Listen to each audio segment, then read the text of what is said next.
Peux-tu te présenter? Alors, je m'appelle Vincent Miville, je suis pasteur et cinéphile. C'est comme ça, à l'occasion de mon livre, qu'on me présente en général, et ça me correspond assez bien. Je suis pasteur d'une église évangélique libre en région parisienne, dans le Val d'Oise, et je suis passionné par l'art et la culture en général, et par le cinéma en particulier. Je vais au cinéma toutes les semaines, voir plusieurs films. Pourquoi avoir écrit ce livre? Alors, c'est parti de mon blog. Depuis quelques années, j'ai un blog où je publie systématiquement des critiques sur les différents films que je vais voir au cinéma. Et puis, ben, ce blog commence à être un petit peu connu parfois, et on en a parlé. Et puis, j'ai été contacté par les éditions Biblio qui m'ont demandé si j'étais intéressé d'écrire un livre sur le lien entre la Bible et le cinéma. Et je me suis dit, ben, pourquoi pas, le sujet forcément m'intéresse, il peut sans doute intéresser d'autres personnes, et donc je me suis lancé dans l'écriture de ce livre. Qu'est-ce qui rend les scènes bibliques si cinématiques? Je pense que la première raison, c'est justement le fait que dans la Bible, il y a beaucoup de récits. Majoritairement, la Bible est un récit, une histoire qui nous est racontée. Et un film, c'est avant tout le fait de raconter une histoire, avec des images, avec des dialogues, avec des décors, de la musique, etc. Mais on nous raconte une histoire. Et comme la Bible nous raconte beaucoup d'histoires, on y trouve une source d'inspiration, notamment pour le cinéma. Et même les textes dans la Bible qui ne sont pas strictement narratifs s'inscrivent dans un grand récit, le récit du salut de Dieu. Donc voilà, je crois qu'il y a une parenté quelque part entre la Bible qui nous raconte une histoire et qui nous rejoint cette histoire, comme un film qui nous raconte une histoire qui elle-même va pouvoir entrer en écho avec notre propre histoire. Comment comparer les 10 commandements de Cécile B. 2000 et Exodus de Ridley Scott, réalisé à près de 60 ans d'écart? Une des premières choses que ces deux films nous disent, c'est que la Bible a influencé et continue d'influencer le cinéma. À Hollywood, mais pas seulement à Hollywood, hein. Bon, c'est plus marqué dans le cinéma américain, parce que l'empreinte, je dirais, de la culture biblique est plus forte, mais la Bible a toujours inspiré et continue d'inspirer le cinéma. Ensuite, on va dire que les 10 commandements de Cécile B. 2000 et puis Exodus de Ridley Scott appartiennent quand même globalement au même genre cinématographique. C'est le péplum. Alors, Cécile B. 2000, c'est l'âge d'or du péplum dans les années 50. Euh, Ridley Scott, c'est plus ce qu'on peut appeler le néo-péplum. C'est d'ailleurs lui qui a relancé le péplum avec Gladiator au début des années 2000. Et là, on a un péplum biblique. Et ce qui est intéressant, c'est qu'avec le même genre cinématographique, tourné à deux époques très différentes, les films sont quand même assez différents. Et on peut dire que dans le film de Cécile B. 2000, la vision de Dieu et des personnages bibliques reste très traditionnelle. Il y avait le souci de ne pas froisser les croyants des différentes religions associées à cette histoire-là. On se souciait de cela pour ne pas avoir une mauvaise presse ou une mauvaise réaction par rapport au film. Donc, on reste dans une vision très traditionnelle, même si, comme d'ailleurs plus tard le film d'Exodus, le récit biblique est une trame de base, mais on associe encore beaucoup d'extrapolation hein, dans le film lui-même. Alors que dans Exodus, de Ridley Scott, la vision de Dieu en particulier est très différente, beaucoup moins traditionnelle. On peut même se demander si Dieu est vraiment présent dans le film, parce que le personnage de Moïse dans Exodus, au début, il est athée, profondément athée, et il devient chrétien, il devient croyant, pardon, après un choc sur la tête. Donc, quand il voit Dieu qui apparaît d'une certaine façon sous la forme d'un enfant un peu capricieux, est-ce que c'est vraiment Dieu ou est-ce que c'est le fruit de son imagination? Et ça reste sur ce flou en quelque sorte. Donc on a une vision à la fois de Moïse qui est très tourmenté, un personnage très tourmenté et assez violent d'ailleurs, et puis une vision de Dieu qui est plus énigmatique, euh, plus sombre là aussi. Et là, ça tranche entre les deux films. Et c'est les dizaines d'années d'écart entre les deux traduisent quelque chose de l'évolution de la société. La sécularisation est passée par là. En quoi les Jésus de cinéma sont des portraits en creux de leurs auteurs? Pasolini, Scorsese, Gibson. Ça me paraît pas surprenant dans la mesure où un, un film est la plupart du temps le reflet aussi de son auteur. Donc, si un réalisateur fait un film personnel sur Jésus ou sur un autre sujet, surtout s'il est aussi parmi les scénaristes du film, il y aura forcément de lui dans ce film. Et on peut imaginer qu'un personnage à l'aura comme celle de Jésus peut inviter à une appropriation. Et les auteurs cités là ont tous fait des visions personnelles du Christ, qui sont alors controversées parce qu'elles sont personnelles, mais moi j'aurais tendance à dire intéressantes aussi parce qu'elles sont personnelles.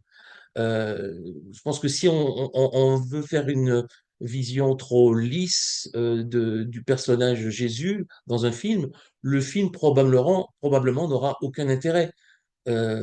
C'est plus intéressant s'il y a une vision personnelle. Alors on en discute après, on est d'accord, on n'est pas d'accord, ça nous rejoint pas, mais c'est ça qui est intéressant. C'est une vraie proposition, une vraie proposition de cinéma.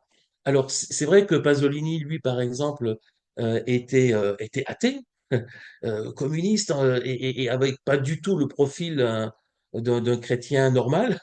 Et pourtant, son Jésus, même s'il est très personnel, euh, les paroles qu'il dit dans son film sont mot à mot les paroles de l'évangile de Matthieu. Donc, on peut citer mot à mot l'évangile et par la mise en scène, y injecter quelque chose de profondément personnel et contemporain à Pasolini. Ça, c'est le tour de force de ce film qui reste un film d'une grande force aujourd'hui encore. Et alors, pareil pour la Passion de Gibson, par exemple, où il va injecter beaucoup de son christianisme, son catholicisme à lui, dans une vision très doloriste de Jésus, alors qu'il plaît ou qu'il ne plaît pas, là aussi en fonction peut-être de ses convictions propres et de l'image que chacun se fait de Jésus. Qu'apportent des cinéastes mystiques comme Kieslowski ou Malik? Je pense que ce qu'ils apportent, c'est peut-être une dimension spirituelle plus explicite. Il y a de façon explicite dans la démarche cinématographique de l'un comme de l'autre, on s'est très fortement marqué chez Malik en particulier, une dimension spirituelle dans le récit qu'il raconte. Malik, lui, s'inspire beaucoup de la Bible. Euh, dans chacun de ses films, on a des inspirations, des citations bibliques parfois, et puis il y a très souvent une voix off qui est là pour être un petit peu la voix de la conscience et la voix de la spiritualité. Pour Klesowski, il y a un certain mysticisme aussi, sans doute, qui est différent de celui de Malik. Alors c'est dans un contexte différent, c'est la Pologne, les années 80, et sa série de 10 films autour du Décalogue est passionnante dans la façon de s'approprier et d'actualiser l'ensemble de ces 10 commandements. Et d'ailleurs, c'est intéressant parce que son mysticisme, d'une certaine façon, on peut qualifier son cinéma d'un certain mysticisme, mais presque un mysticisme séculier, puisque en fait, la religion et la foi est une ou deux fois présente dans certains de ces 10 films, mais vraiment en arrière-plan.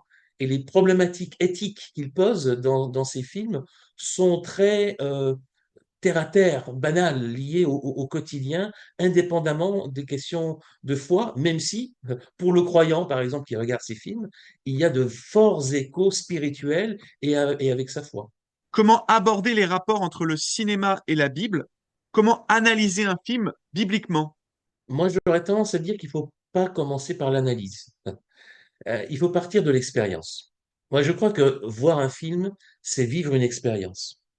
Et cette expérience vécue devant un film, nous rejoint d'une manière ou d'une autre, ou pas d'ailleurs, hein.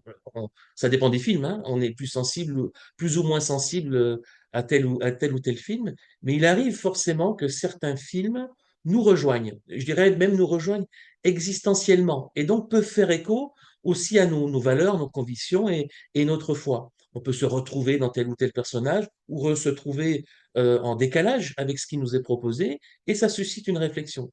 Et c'est, me semble-t-il, à partir de cette expérience qu'on peut prendre du recul et commencer une analyse et de se dire à la fois pourquoi est-ce que cette histoire racontée de la sorte a eu cet impact en moi? Qu'est-ce que ça pose comme question, comme réflexion?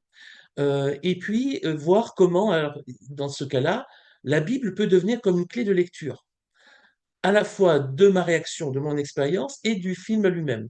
On peut alors dans un deuxième temps, je pense, essayer d'analyser, de se dire, ah oui, est-ce qu'il y a un récit biblique qui est en arrière-plan, un personnage qui rappelle un personnage biblique, un principe biblique qui pourrait être mis en parallèle ou en opposition à ce qui nous est proposé dans le film. Il me semble que dans ce cas-là, la Bible va pouvoir enrichir la compréhension du film et de l'expérience qu'on en a eue.